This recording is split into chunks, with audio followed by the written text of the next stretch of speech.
안녕하세요. 지역 MBC 공동기획 자치분권대학 특강 자치분권으로 꿈꾸다 진행을 맡은 저는 아나운서 손정은입니다. 여러분 반갑습니다.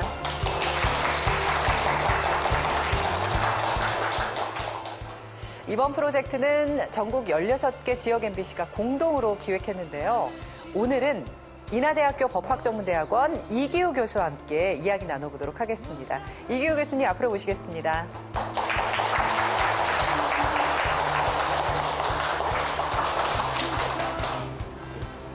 네, 안녕하세요. 네, 안녕하세요. 네, 교수님, 오늘 주제가 헌법은 지방자치와 무슨 관계가 있나요? 그 관계에 대해서 굉장히 궁금해지는데 이 지방자치의 본질에 대해서 좀 쉽게 설명해 주실 수 있으시겠어요? 예, 그 지방자치라는 거는 지방의 일을 예를 들어서 뭐 부천의 일이라든지 광명시의 일이라든지 이런 일을 누가 처리하느냐에 누가 어떻게 처리하느냐에 대한 것입니다. 이것을 주민들이 자기 책임으로, 즉 자기 책임으로 외부의 간섭을 받지 않고 그 지방의 일을 스스로 처리하는 것, 그리고 책임을 지는 것, 이것이 지방자치의 본질이라고 볼 수 있습니다. 네, 아주 짧고 굵게 말씀을 잘 해주셨습니다. 그러면요, 현행 헌법은 지방자치를 어떻게 규정하고 있고 이 지방자치가 잘 실현되기 위해서는 헌법이 또 어떻게 바뀌어야 되는 건지 좀 더 심도 있는 이야기를 교수님을 통해서 들어보도록 하겠습니다. 박수 부탁드립니다.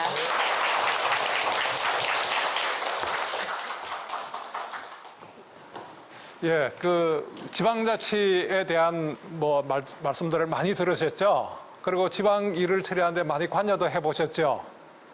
예, 그래서 우리가 이 지방자치를 헌법과 어떤 관계가 있느냐, 뭐 이런 문제인데 쉽게 얘기하면 헌법이란 요즘 우리가 자동차 운전할 때 전부 다 내비게이션 보고 운전하죠? 이게 이 정치 주체들이 무엇을 어떻게 할 것인가에 대해서 이 방향을 제시해 주는 게 헌법이라고 볼 수 있습니다. 특히 헌법은 이 지방자치에 대해서 국회에서 법률을 정할 때 그 지침을 제공해 주고 또 행정부가 중앙정부가 지방에 대해서 뭐 여러 가지 이 감독을 한다든가 이럴 때도 그 지침을 제공해 주는 게 헌법이다. 이렇게 본다면 헌법은 이 지방자치에 대해서 근본적인 방향, 큰 방향 이런 걸 정하고 있다. 이렇게 볼 수가 있습니다.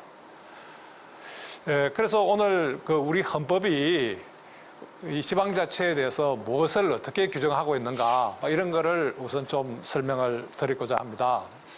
그래서 우리 헌법은 헌법 제117조와 118조에서 이 지방자치를 규정하고 있습니다. 그런데 헌법의 내용에서는 자치란 말이 안 나와요. 거기에 유일하게 나오는 거는 지방자치단체는 주민의 복리에 관한 사무를 처리하고 재산을 관리하며 이 자치에 관한 규정을 정할 수 있다. 이게 이제 가장 중요한 핵심적인 부분이고요. 이게 117조 1항입니다. 그다음에 이제 2항과 3항은 이 자치단체, 지방정부의 조직을 어떻게 정하고 있는 것인가. 뭐 이렇게 이제 정한 건데 너무 이게 규정이 간단하다 보니까 이게 법률가들이 국회에서 법률을 어떻게 정하느냐에 따라서 이게 내용이 아주 공허하게 될 가능성이 있어요. 그래서 이 독일의 헌법학자인 칼 슈미트는 헌법상의 지방자치를 보장하게 되면 그것은 입법자라 할지라도 비록 국회라 할지라도 마음대로 정할 수가 없다. 그래서 지방자치의 본질적인 내용 이것을 훼손할 수 없다. 이렇게 해서 이런 이론을 우리는 제도적 보장 이론이다. 이렇게 얘기를 하는데 여기에 중대한 결함이 있습니다. 헌법에 상세히 규정을 해놓지 않으면 이 본질적인 내용, 지방자치의 본질적인 내용을 국회가 법률을 정하면서 훼손할 수 없다 이렇게 해놨는데 그게 이론인데 뭐가 본질적인 내용이라는 것을 정할 수가 없어요. 그럼에도 불구하고 우리 헌법은 굉장히 추상적으로 정해놔서 정말 지방자치가 무엇인지 또 국회에서 이 지방자치권을 자꾸 이게 좁게 이렇게 해서 지방정부가 자기 책임하에 지방 문제를 해결할 수 없도록 자꾸 규제를 해도 이걸 풀 수가 없는 겁니다. 그래서 우리 헌법에서 이 지방 분권에 대해서 어떻게 규정하고 있는지 그 내용을 이렇게 살펴보면 세 가지 정도로 볼 수 있습니다. 첫 번째가 이 지방자치단체는 법령의 범위 안에서 지방의 사무를 처리해야 된다. 이 말은 이제 다른 말로 뒤집으면 뭘 의미하느냐? 정부는 지방자치단체는 주민으로 구성되기 때문에 결국 그 주민과 주민의 대표기관인 지방의회와 또 주민이 뽑아놓은 지방의 일꾼인 지방자치단체 장과 그 공무원들이 어떤 일을 집행할 때 국회가 정한 또 중앙정부가 정한 이 법률과 명령에 따라서 처리하라는 겁니다. 이건 좀 쉽게 얘기하면 지방정부는 국회와 중앙정부가 시키는 대로 해라. 시키는 대로 해라. 이런 뜻입니다. 그 다음에 두 번째, 헌법 37조 2항. 이것도 이제 지방자치하고 굉장히 관계가 많은데요. 헌법 37조 2항은 이렇게 정하고 있습니다. 국민의 자유와 권리를 제한할 때는 법률의 위임이 있어야 된다. 그러면 지방자치단체가 아까 헌법 117조 2항에서 말씀드렸듯이 그 자치에 관한 규정을 할 수 있다고 해놨지만 헌법 37조 2항은 해석하면 어떻게 되느냐 하면 이 법률로서 국회가 법률로서 지방자치단체가 이러이러한 조례를 정할 수 있다는 것을 미리 정해놓지 않으면 지방자치단체는 주민의 권리 제한이나 의무 부과 이런 걸 할 수 없다는 뜻입니다. 이 말은 쉽게 얘기하면 뭐냐면 지방자치단체는 국회와 중앙정부가 법률과 명령으로 시키는 대로만 해야 된다. 그래서 양자를 결합하면 뭐냐면 우리 헌법은 지방정부에게 이렇게 명령하고 있습니다. 주민이 지방의 일을 처리하되 중앙정부와 국회가 시키는 것만 해라. 시키는 대로만 해라. 그러면 이제 그러니까 이제 우리가 지방에서 일을 하다 보면 많은 것을 할 수가 없게 되는 겁니다. 그래서 나는 이제 그것을 이 국회와 이 중앙정부가 법률과 명령을 통해서 지방정부의 손발을 묶어놓고 있다. 이제 이렇게 얘기를 합니다. 그래서 지방이 무슨 일을 하고 싶어도 여기에 걸려서 일을 못하고 또 저기에 걸려서 일을 못하고 또 법률적인 근거가 없어서 일을 못하고 이래서 지방의 일이 잘 처리되지 못하고 지방정부는 또 주민들은 열심히 우리 지방 문제를 해결하고 싶은데 이 헌법에 가로막혀서 일을 못하는 그런 경우가 많습니다. 그러면 중앙정부는 지방정부의 일을 지방정부에 여러 가지 문제들이 있는데 그것을 어떻게 해결할지 그 방법을 알고 있냐 하면 잘 모르고 있습니다. 중앙정부는 사실 외교, 국방, 이 통화, 금융, 무역 이런 큰 문제를 처리하게도 사실은 힘이 붙이는 거죠. 그런데 정말 지방에서 쓰레기를 어떻게 치울 것인지, 어린이 놀이터를 어떻게 관리할 것인지, 우리 지방의 어느 지역을 상업지역으로 하고 어느 지역을 녹지역으로 할지 이런 걸 일일이 알 수가 없거든요. 그럼에도 불구하고 이것을 법률에서 미리 정해놓지 않으면 지방정부는 일을 하지 마라 하는 게 지금 우리 헌법의 이 규정의 근본적인 내용입니다. 그렇기 때문에 한편으로는 주민들은 우리 지방의 일을 우리가 스스로 처리하겠다 이러는데 이제 중앙정부에서 그거를 할 수 없게 어렵게 이렇게 만들어 놓고 있는 거죠. 예를 들어서 지방자치를 실시하는 많은 나라에서 우리 지방에서 세금을 얼마를 거둘 것이냐, 지방세를 어떻게 거둘 것이냐 하는데 우리는 그것을 다 뭘로 정해야 됩니까? 법률로서 정해서 주민들이 정할 것이 없습니다. 그러나 이제 그 지방자치를 제대로 실시하는 나라들을 보면 예를 들어서 스위스나 이런 나라들 보면 지방세를 스스로 정하죠. 그래서 우리가 올해는 이 학교를 신축해야 되니까 이거를 신축하기 위해서는 돈이 얼마 더 들어간다. 그러면 우리가 세금을 얼마 더 걷어야 된다. 이런 거는 이제 주민들이 스스로 정하는 거죠. 그런데 우리는 그런 거를 법률이 정해지는 대로만 이렇게 가야 되니까 지방의 그 손발이 이렇게 묶여 있는 이런 셈이 되는 거죠. 그래서 이제 이 지방자치를 제대로 하기 위해서는 헌법을 고쳐야 된다. 그래서 이제 헌법 개정의 문제가 계속 대두되고 있는 이유가 그겁니다. 그래서 어떻게 하면 이 지방 정부가 스스로 지방 문제를 해결하기 위해서 활동을 할 수 있도록 손발을 풀어주느냐. 이것이 가장 핵심적인 헌법 개정의 과제가 아닌가 이렇게 생각하고, 지난번 헌법 개정 과정에서도 이러한 문제들이 폭넓게 논의되었는데 이런 것들이 채택되지 못하고 여전히 지금 우리 지방 정부는 손발이 묶여 있다 이렇게 볼 수 있습니다.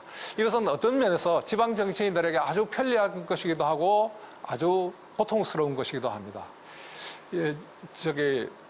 우리가 지방 선거에서 당선된 정치인들이 자리만 보존하겠다, 또 권력만 행사하겠다, 이런 입장에 있는 지방자치단체장들은 이렇게 생각할 겁니다. 굉장히 편리하다. 왜? 지방에서 무슨 일을 하자고 주민들이 자꾸 제안하면 법에 근거가 없어서 못한다. 또 이 법률의 규정에 어긋나기 때문에 이런 일을 못한다. 이래서 일을 안 하는 핑계가 될 수 있습니다. 그러나 일을 열심히 하려는 지방 정치인들이나 주민들의 입장에서 보면 정말 답답한 겁니다. 중앙에서 이렇게 법령을 정해놓은 이런 걸 따라가면 지방 문제가 해결이 잘 안 되고 또 잘못된 방향으로 갈 수도 있어요. 그래서 주민들은 더 좋은 방안을 가지고 있어요. 우리는 이렇게 해결하면 우리 지방을 더 잘 발전시킬 수 있다. 또 우리 주민들의 행복을 더 잘 정진시킬 수 있다. 이런 방안이 있는데도 불구하고 그걸 할 수가 없는 겁니다. 그래서 이 손발을 풀어달라. 그리고 우리의 운명은 우리가 개척하겠다. 정말 이 지방의 발전, 주민의 행복 이런 거 우리 스스로 하고 우리가 해결한 것이 잘못되면 우리가 책임을 지겠다. 그리고 잘 되면 우리가 그 혜택을 향유하도록 하겠다. 그래서 그거를 자기 책임성이라고 그럽니다. 잘 돼도 우리 책임, 못 돼도 주민들의 우리 책임. 이렇게 지방자치를 확대함으로써 이제 국가는 이제 지방의 세세한 문제 신경 안 써도 되니까 국가의 큰 일에 집중할 수 있는 겁니다. 외교나 국방, 통상 이런 데 집중하면 중앙정부도 아주 세세한 일을 처리하느라고 골머리를 안 할라도 되고, 그러니까 부담이 줄어드는 거죠. 그러면 중앙정부도 큰 일에 집중할 수 있기 때문에 국가도 잘 굴러가고, 또 지방은 지금까지 무슨 일을 할 의욕이 강해도 또 아이디어가 있어도 이거를 실현할 길이 막혀 있었어요. 그런데 이게 풀리게 되면 각 지방마다 이 주민 행복 정진과 지역 발전을 위해서 많은 노력들을 할 수 있고 또 실험을 할 수 있는 겁니다. 그래서 우리가 지금까지 개혁을 논의할 때 이 개혁은 중앙정부가 방침을 정해서 지방이 잘 실행해야 되는 이런 걸로 인식을 했습니다. 그런데 그동안에 많은 중앙정부가 개혁 방안을 냈지만은 중앙정부에서는 요란하게 굉장히 열정을 가지고 추진하는데 지방에 가면 전부 다 탁상공론이 되어버리는 거죠. 그래서 그냥 통계만 보고했지 실제로는 아래는 안 바뀌는 이런 현상이 나타나는 거죠. 그건 왜 그러냐면 그 지방에서 그러한 개혁이 절실하지 않기 때문입니다. 또 그 지방의 발전에 도움이 안 되기 때문입니다. 그런데 지방에서 시작해가지고 잘 되는 일들 이런 거는 다른 지방에서 금방 이렇게 따라가죠. 배우죠. 그리고 그것이 아주 좋다 이러면 중앙정부도 그걸 따라가지고 중앙정부의 정책을 바꾸는 사례들이 나타나고 있다는 겁니다. 그래서 한 두 가지 예만 들어보면 요즘 우리가 이 화장실 정말 한 20년 전에 화장실하고 오늘날 화장실은 완전히 차이가 나죠. 그런데 20년 전에 정말 우리 중앙정부가 이 화장실을 개선하기 위해서 엄청나게 노력했는데 못했어요. 그래서 화장실 개선은 대한민국에 불가능하다 했는데 지방자치가 되니까 한 지방자치단체가 나서서 화장실을 개선하니까 다른 지방자치단체들이 급속하게 따라. 또 이것이 중앙정부에 영향을 미쳐서 중앙정부도 철도단든지 이런 국립공원이나 이런 화장실을 바꾼다 이거. 그래서 이거는 한 지방이 바꾸어서 다른 지방을 바꾸고 중앙 정부를 바꿔내는 이제 그런 사례들이 축적이 되고 있는 거죠. 또 요즘 보면 우리는 필요한 정보가 있으면 지방 정부나 중앙 정부에 언제든지 요구할 수 있죠. 그런데 이것도 지방 정부가 먼저 청주시에서 먼저 정보공개 조례를 만드니까 1년 만에 전국의 180개 지방자치단체들이 이렇게 정보공개 조례를 정한 거예요. 그리고 한 5년 후에는 중앙정부도 공공기관의 정보공개에 관한 법률을 만들어서 요즘 모든 국가기관이 정보를 공개하게 된 거죠. 그래서 한 지방이 바뀌어서 국가를 계획하는. 이제는 계획은 아래에서 시작해서 위로 바꿔가는 거죠. 그래서 한 지방을 바꿔서 국가 전체를 바꿔내는. 이게 이제 지방자치의 이상인데 아까처럼 이제 그런 사례들은 나오기가 굉장히 힘들어요. 왜냐하면 아까 얘기한 대로 그런 것을 할 때는 법률로 허용하는 경우에만 또 법률에 근거가 있는 경우에만 할 수 있기 때문에 극히 그런 일들이 일어나기 어렵게 이렇게 되어 있습니다. 그래서 만약에 지방의 손발을 풀어서 정말 지방의 일에 자기 책임을 갖고 처리를 한다면 많은 이 변화들 또 개혁들 이런 것이 기초지방자치단체부터 시작해서 광역지방자치를 거쳐서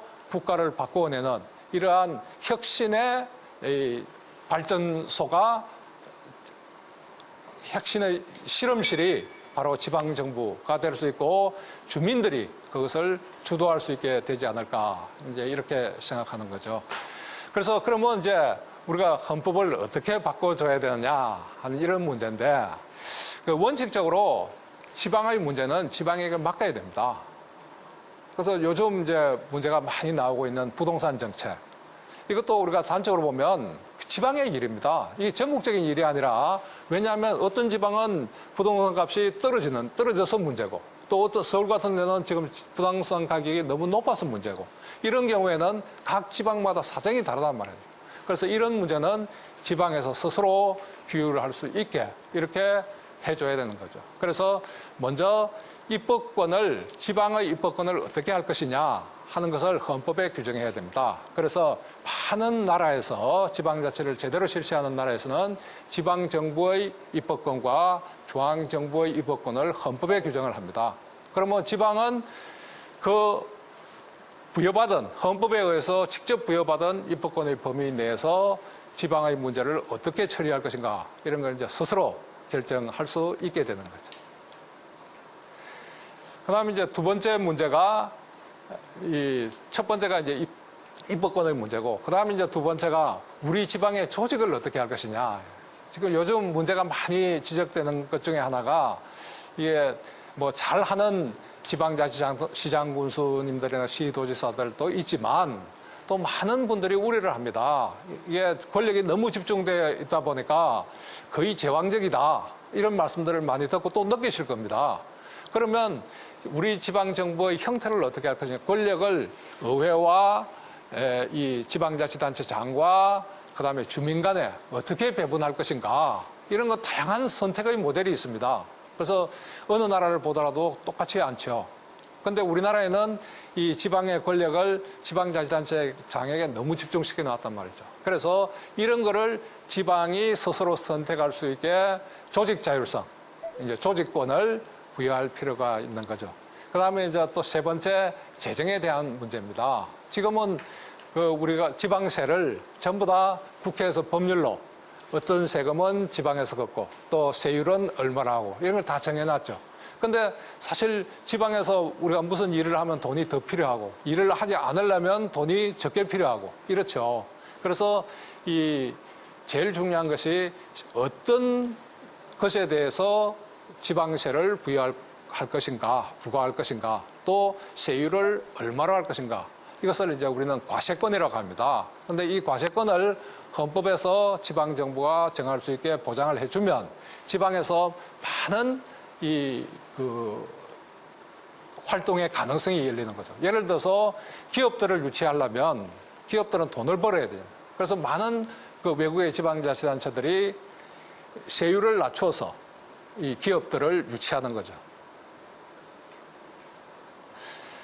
이제 그런 거를 이제 할 수도 있고, 또 우리 지역에 이제 돈이 많이 필요하게 되고, 또 어떤 뭐 복지 사업을 중요시한다 이러면 세율을 높일 수도 있고, 뭐 이런 거를 지방에서 스스로 결정할 수 있게 재정 자율성, 재정권을 이제 지방에게 부여하는 뭐 이런 것들이 굉장히 중요한 개헌의 과제라고 할 수가 있죠. 근데 이제 많은 분들이 이렇게 우려를 합니다. 이제 특히 그 지난번 그 국회에서 개헌특위를 구성해서 개헌 작업을 할 때 많은 국회의원들이 이렇게 얘기를 합니다. 우리는 지방분권을 해본 경험이 없지 않느냐. 그러니까 이 지방분권, 지방자치가 시기상조다. 우리는 하기 어렵다. 이런 말들을 많이 해요. 근데 이제 그래서 제가 그때 그 자문위원으로 관여했기 때문에 이런 얘기를 했습니다. 의원님, 우리나라에 민주주의 해본 적이 있습니까? 우리가 민주주의를 해본 적이 없기 때문에 민주주의도 그러면 포기를 해야 됩니까? 근데 우리는 이 과거에 1960년대 영국의 한 칼럼니스트가 이렇게 썼어요. 대한민국에서 민주주의가 꽃피기를 기대하는 것은 쓰레기통에서 장미가 피기를 기대하는 것과 같다. 이런 말을 했어요. 그냥 불가능하다 했어요. 그런데 오늘날 어떻게 됐습니까?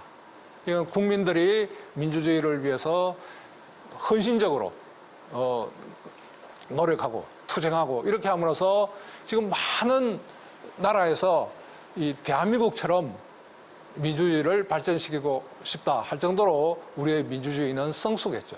지방자치도 마찬가지입니다. 우리가 비록 늦었지만 우리 국민들의 역량이라는 것은 정말 세계 선진국 어느 나라에 못지않은 국민적인 역량을 가지고 있습니다. 이 자치도 제대로 해서 지방의 일은 지방에서 책임지고 처리해라. 이렇게 손발을 풀어주면 아마 세계에서 가장 그 모범적인 그러한 자치국가로 거듭날 수 있지 않을까. 뭐 이런 생각을 해봅니다. 그래서 우리가 이제 이 지방자치를 통해서 우리는 도대체 우리나라를 어떤 나라로 만들고 싶으냐 하는 것인데, 우리가 원하는 국가는 어떤 국가겠습니까? 우선 국민들이 행복한 국가여야 되겠죠. 그런데 우리가 보면 우리나라 그 매년 3월 20일 날 보면 유엔에서 각 나라의 행복 지수를 발표를 합니다. 원래 우리나라가 54위였죠. 이것은 우리나라 국민들이 행복하지 않다는 것을 반증하는 그런 자료죠. 그다음에 또 국민들이 원하는 것은 잘 사는 나라입니다. 번영하는 나라, 경제적으로 잘 사는 나라. 그런데 우리가 세계적으로 보면 국민들이 행복하고 또 나라가 번영하는 그런 나라들 이렇게 보면 대체로 지방 일은 지방에서 처리하고 나라 전체의 일은 중앙정부가 집중적으로 처리하는 이런 지방분권적인 국가들이 그렇다 하는 겁니다. 예를 들어서 스위스, 독일, 미국 뭐 이런 나라는 굉장히 국민소득도 높고 또 국민들의 생활에 대한 만족도 이것도 높다는 겁니다. 그래서 이제 나는 이러한 국가를 오뚜기형 국가다 이렇게 얘기하는데, 우리가 어릴 때 많이 가지고 놀았던 오뚜기 보면 그 비밀이 어디 있습니까? 던져도 발로 차도 계속 일어서죠. 그 비밀은 무게의 중심이 아래에 있다 하는 데 있는데, 그 한 나라도 이 무게의 중심을 아래에 두면 그런 나라에서 국민들이 행복하고 또 그런 나라에서 나라가 번영하더라 는 겁니다. 그래서 한 나라에서 무게의 중심, 이거는 권력입니다. 권력이란 이 문제를 누가 결정하느냐, 어디서 결정하느냐 하는 권력에 관한 문제이다 하는 겁니다. 그래서 그 권력이 이 머리에 있으면 이건 한번 쓰러지면 다시 못 일어섭니다. 오뚜기도 머리의 중심에 무게의 중심을 놓으면 못 일어나죠. 마찬가지입니다. 그래서 이 권력을 아래에 둘 때 그런 나라가 오뚜기형 국가가 될 수 있다는 겁니다. 그 아래에 둔다는 건 바로 지방에게 또 국민들에게 그 지방의 문제를 결정할 수 있는 권한을 준다 하는 것을 의미하는 거죠. 이렇게 되었을 때 이제 지방이 이제 활기를 찾기 시작하는 겁니다. 지방이 활력을 가지고 그 지방의 문제를 스스로 해결해야 하는 거죠. 지금 우리는 모든 지방의 문제도 중앙의 손길이 미치기를 쳐다보고 있는 거죠. 그런데 그렇게 해서 잘 해결이 안 되죠. 그래서 이제는 지방의 문제는 지방에서 책임을 지고 해결하도록 해줘야 되는데, 이것을 위한 첫 번째 과제가 헌법을 개정해서 이제 지방의 손발을 풀어주는 것. 그래서 중앙정부가 시키지 않아도 우리가 지방 발전을 위해서 필요하다면 스스로 입법을 하고 또 그것을 스스로 집행할 수 있는 권한을 부여하는 것. 이것이 헌법 개정의 핵심적인 과제이고, 또 그것이 우리 국민의 행복과 나라의 번영을 위해서 반드시 필요한 과제가 아닌가, 그렇게 생각합니다. 헌법을 개정한다는 말씀을 들으니까 또 많은 분들이 또 이렇게 얘기합니다. 헌법을 자주 바꾸면 어떻게 하느냐. 그래서 헌법은 자주 바꾸면 안 된다, 이런 주장을 하시는 정치인들 또 국민들이 있습니다. 그래서 제가 이 다른 나라들을 살펴보니까 예를 들어서 스위스 같은 경우 1848년 헌법을 제정한 이후에 지금까지 150여 차례 헌법을 개정을 했습니다. 지방자치에 대해서는 연방헌법에 규정을 하고 있는 것이 아니라 칸톤헌법에 규정을 하고 있습니다. 이 칸톤헌법도 매년 개정이 됩니다. 그렇게 보면 스위스에서는 1년에 수차례 헌법 개정이 일어나고 있다 하는 거죠. 그 다음에 독일의 경우도 보면 독일은 1949년에 헌법이 제정됩니다. 지금까지 60여 차례 연방 헌법이 개정됩니다. 거기는 또 16개의 주 헌법이 있기 때문에 주 헌법도 수시로 개정이 됩니다. 이렇게 보면 독일도 1년에 수차례 헌법 개정이 일어난다.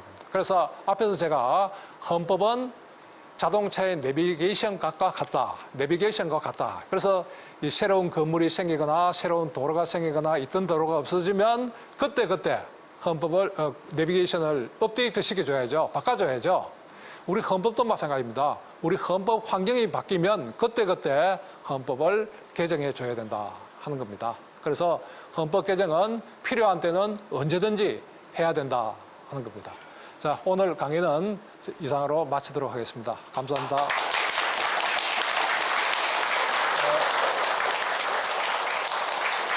네, 교수님 강연 잘 들었습니다. 네. 오늘 하신 말씀 중에서요, 이 세계적인 정치 선진국으로 불리는 독일과 스위스에서 거의 매년 헌법을 바꾼다. 또 1년에 몇 번씩 바꾸기도 한다는 얘기 하셨잖아요. 네, 그렇죠. 그게 저는 굉장히 좀 충격적으로 다가왔거든요. 왜냐하면 우리나라에서는 정말 쉽지 않은 일인 것 같아서, 교수님이 보시기에는 우리나라에서도 이렇게 헌법 개정이 자주 일어날 수 있다고 보시나요? 지금은 이제 우리가 헌법을 개정할 수 없도록 막아놓고 있어요. 왜냐하면 발의 자체를, 예를 들어서 일본 같은 경우에는 국회의원들 20%뭐 헌법 개정을 제한할 수 있도록 이렇게 발의할 수 있도록 되어 있거든요. 그런데 우리는 제적 과반수가 안 되면, 이건 다시 말해서 여야가 합의 안 하면 개헌안 발의조차 못하도록 이렇게 막아놓고 있고, 그다음에 특히 스위스 같은 데는 대부분의 헌법 개정들이 국민들이 발의를 해서 개헌을 합니다. 그렇기 때문에 국민들이 국회에서 개헌안을 발의하지 못하면, 또 안 하면 필요한 헌법 개정안을 국민들이 직접 발의하는 거죠. 그렇기 때문에 이제 헌법 개정이 자주 일어나는 거죠. 그런데 우리나라도 이 헌법 개정 조항을 바꿔주면, 즉 다시 말해서 예를 들어서 국회의원, 우리가 원래 재헌헌법에는 1954년제 헌법, 그러니까 유신헌법 이전에는 보면 국회의원 3분의 1이 발의를 할 수 있도록 해놨습니다. 그거를 낮춰주고, 그 다음에 국민들에게 헌법 개정을 발의할 수 있는 권한을 주면 헌법 개정이 수시로 일어날 수 있을 거라고 이렇게 봅니다. 그러면 헌법 개정이 너무 자주 일어나면 어떡하냐, 이런 우려도 있을 수 있죠. 그럼 나라가 어디로 흘러갈지 모르겠다, 이런 걱정도 있지만 걱정할 필요가 없습니다. 국민들이 최종적으로 국민투표를 통해서 결정하잖아요.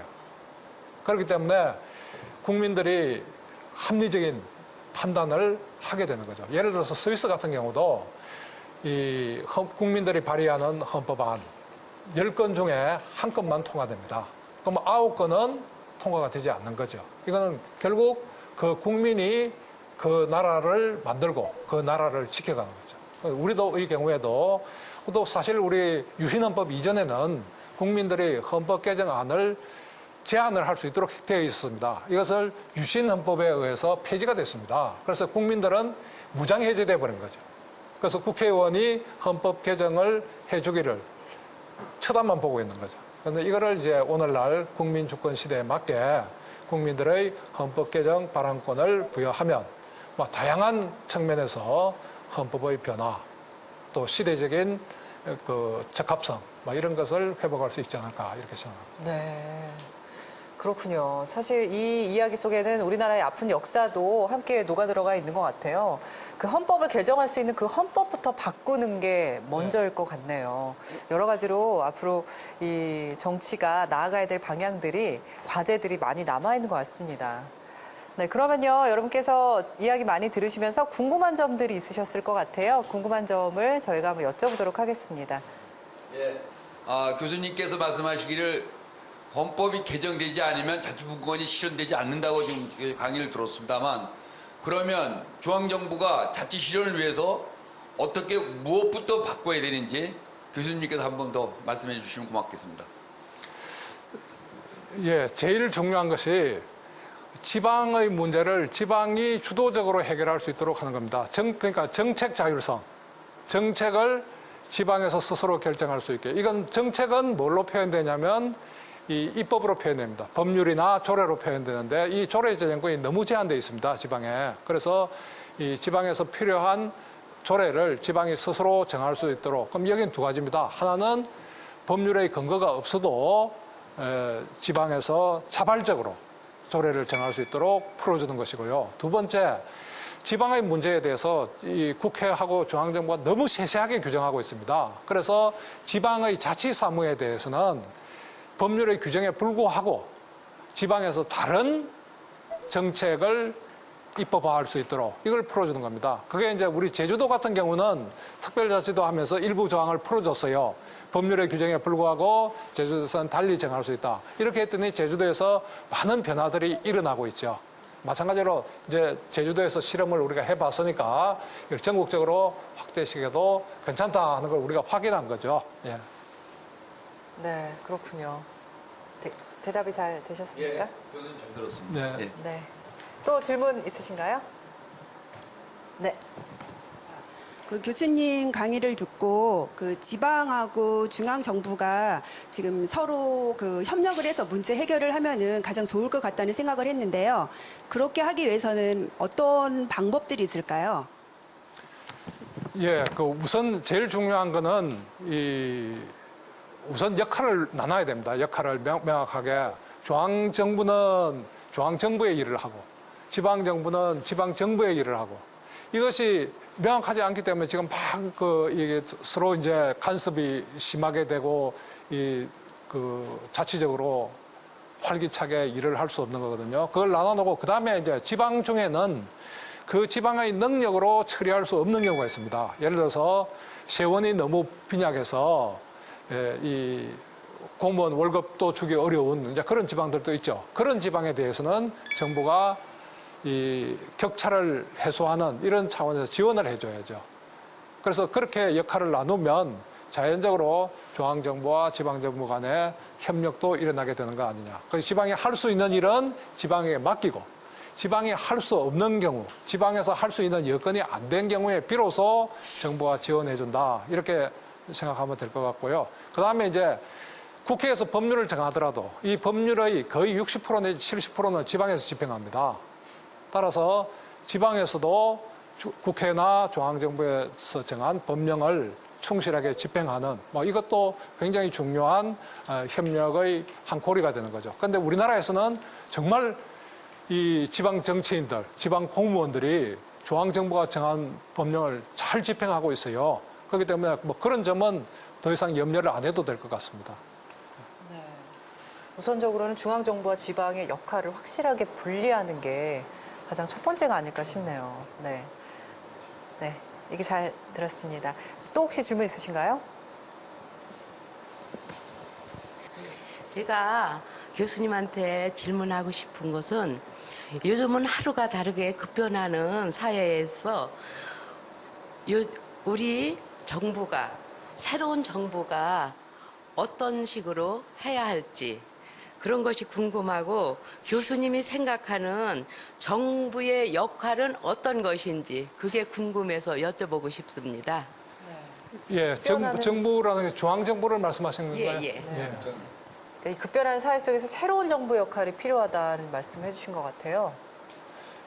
예, 그 이제 정부의 새로운 역할이 무엇일까? 뭐 이런 말씀이시죠. 예, 정말 이게 시대에 따라서 이 지방자치가 어느 정도로 되어야 되는지 다릅니다. 만약에 우리가 그 개발도상국이면 사실 강력한 중앙집권이 필요할 수도 있어요.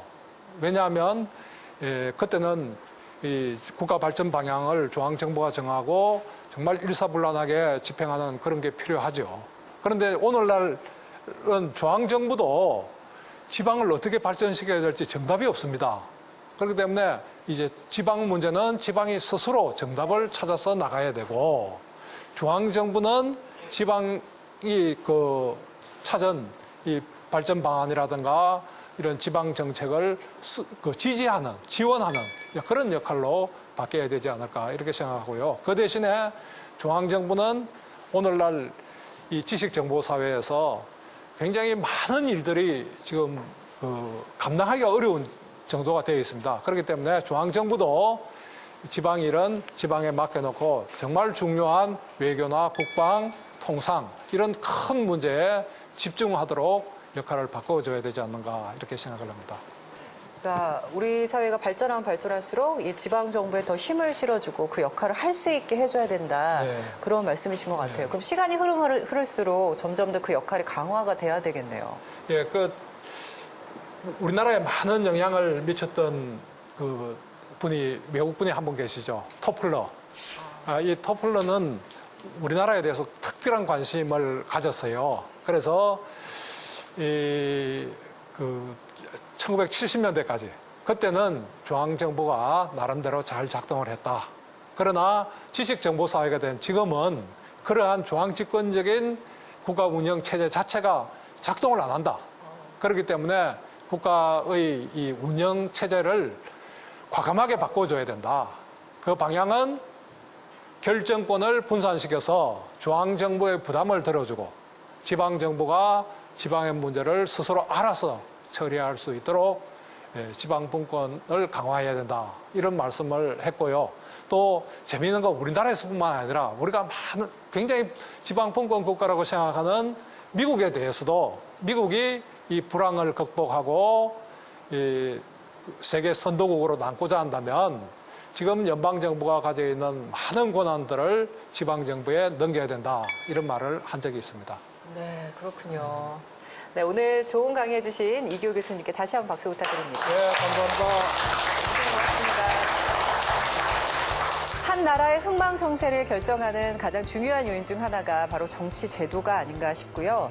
이 정치 제도의 핵심이 바로 헌법입니다. 오늘 이렇게 중요한 헌법과 지방자치의 관계에 대해서 좀 더 깊이 있게 이해할 수 있는 시간이었습니다. 오늘 헌법은 지방자치와 무슨 관계가 있나는 여기서 마무리하도록 하겠습니다. 시청해주신 여러분 고맙습니다.